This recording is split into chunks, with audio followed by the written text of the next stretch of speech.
appreciate you coming in studio here.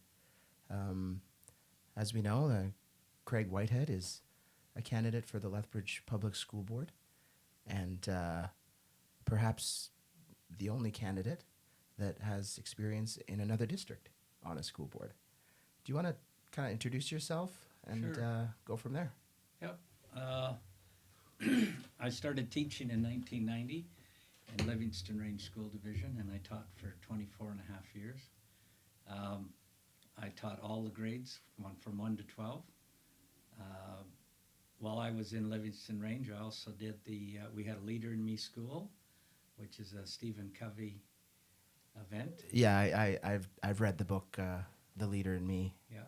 And I became a facilitator in the Leader in Me in Livingston Range.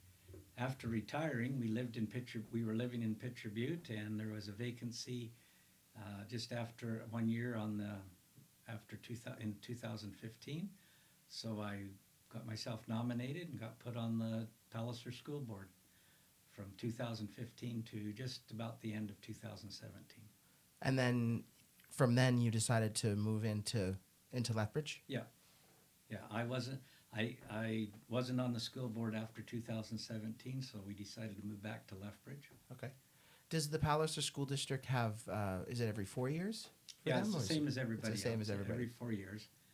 And I just felt that it was time to move, and so we did it.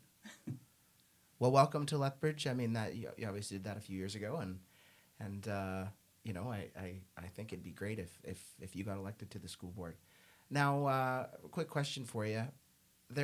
I'm sure you're being bombarded with all these questions by, voters who are concerned about specific issues.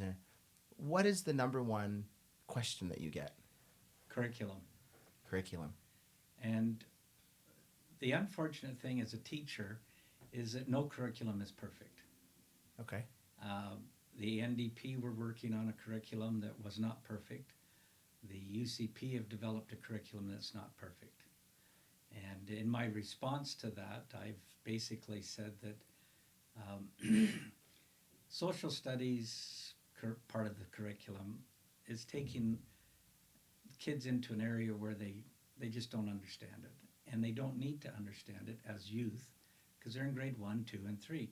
You might be able to introduce a few concepts in 4, 5, and 6, but right now, to talk about grade 2, Charlemagne and all of that in grade 2, that's just too much for them. For sure. The science part, they took out science when it was developed a number of years ago, did K to 3, and then 4 to 7 was adding on to what you learned in K to 3.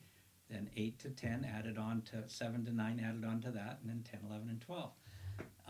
They've taken away a lot of the fun things that kids really like, especially in grade 6, which I found that kids learned a lot, investigation and flight and that. The other ones, you can't combine health and phys ed, sorry. And you taking the hands-on to art and music and making it more about trying to learn about artists. And that isn't what you need. You need to have kids need to be doing things actively with their hands so that they would enjoy it. They learn the things. Later on, they might learn about these people. I didn't have a problem with some of the LA because that's sort of what I taught, phonics and things like that. Some of the math was better. But it's a little disjointed, so overall I would give it a failing grade. A failing grade, as well as sounds like most of the other teachers, and it's nice to hear from your perspective. Why do you think, there is in the music one, for example, why do you think that was developed in the first place? How did this come to be?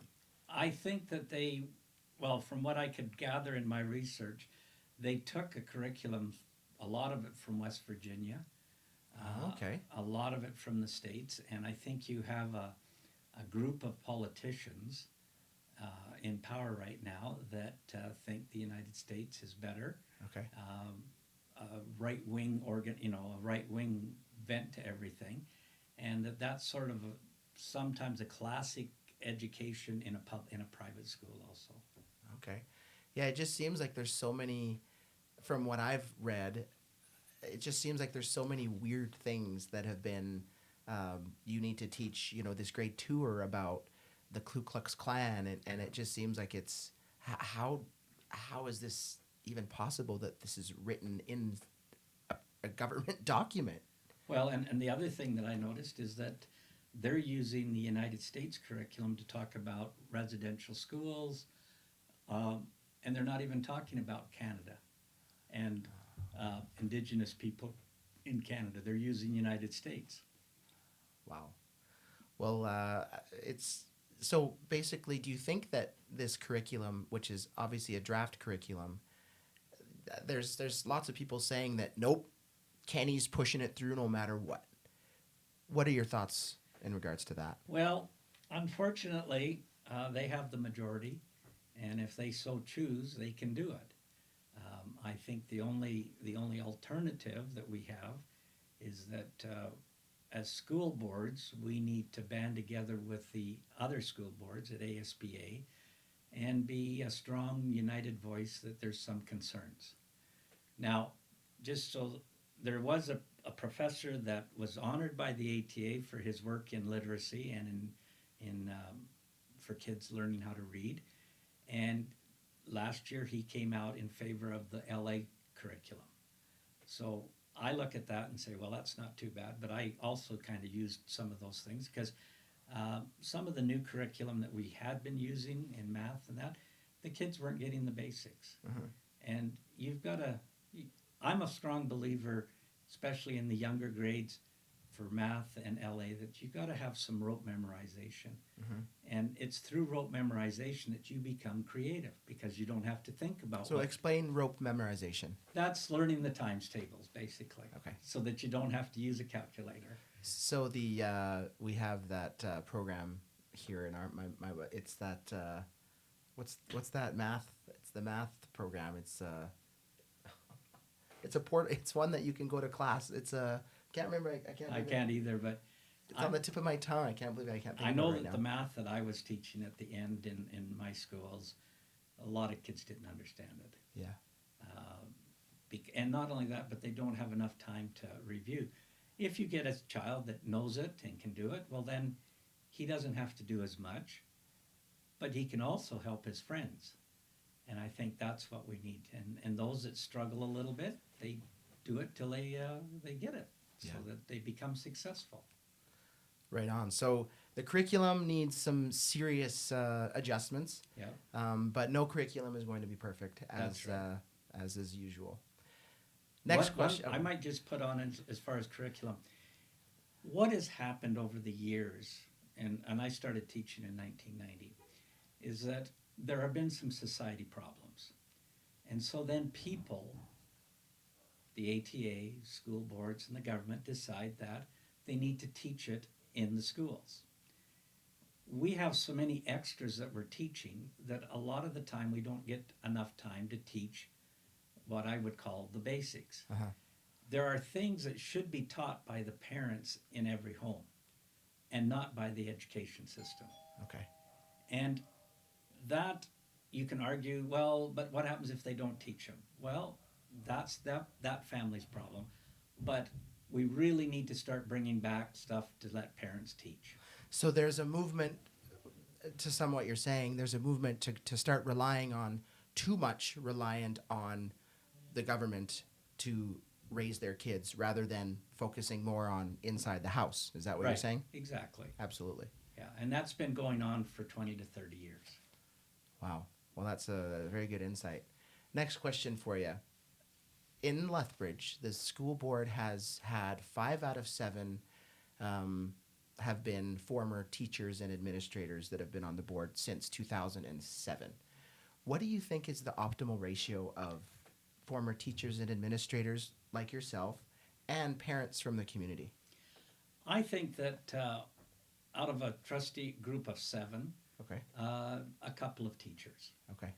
You don't want to be overloaded with teachers. Why not? Well, because they bring some biases in sometimes, ATA biases, or if they're an administrator, they bring in some biases. They might not, but there's always that possibility. I think that I've talked to some friends that have run, and I said, you know, I taught in Livingston Range. If I was living in Livingston Range, I would not run as a trustee till at least 10 years after. Okay. I felt comfortable going into Palliser because I didn't know anything about it, but I could bring some expertise in, you know, in the curriculum and in knowledge about how to use the ATA, or how to get, I would say, get along with the ATA in case there's some problems. You know what to do, and you know how to deal with it properly. Yeah, that's a good point. Because why do you think the voter just decides, oh, I recognize this name, check? I think a lot of them do it because maybe their kids were taught by that teacher. They think that that teacher is well known. You know, if they've taught for 15, 20 years or more, they're well known as an administrator of a school of 700 kids. You know, and they're going through there. A lot of people get to know that person.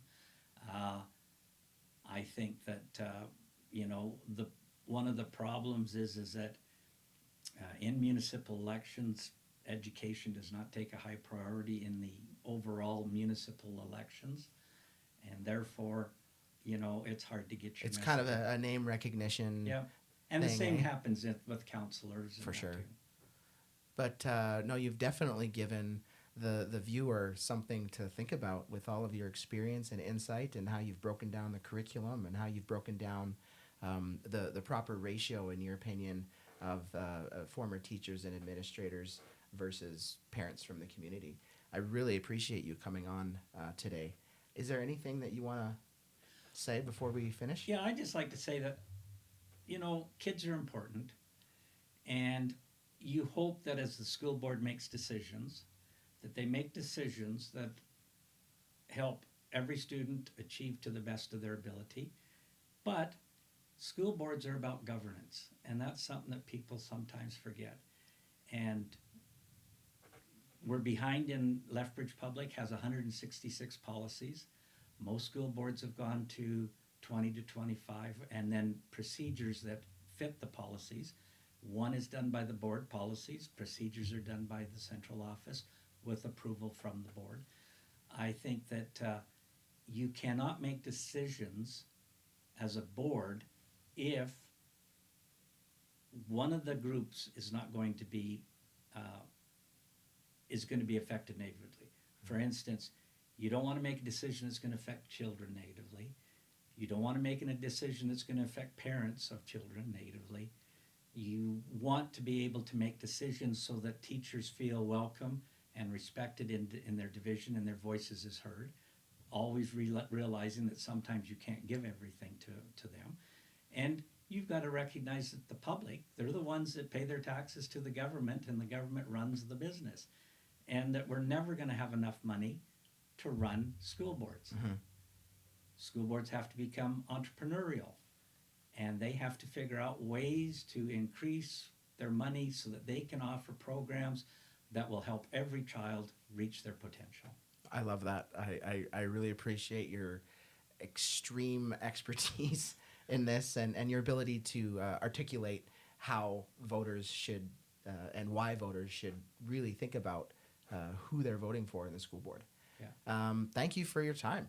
Well, thank you for inviting me, and hopefully the people that see this video will see that I believe in accountability, communication, and transparency. Awesome. I think that makes a wonderful trustee. All right. Thank you for your time, Craig.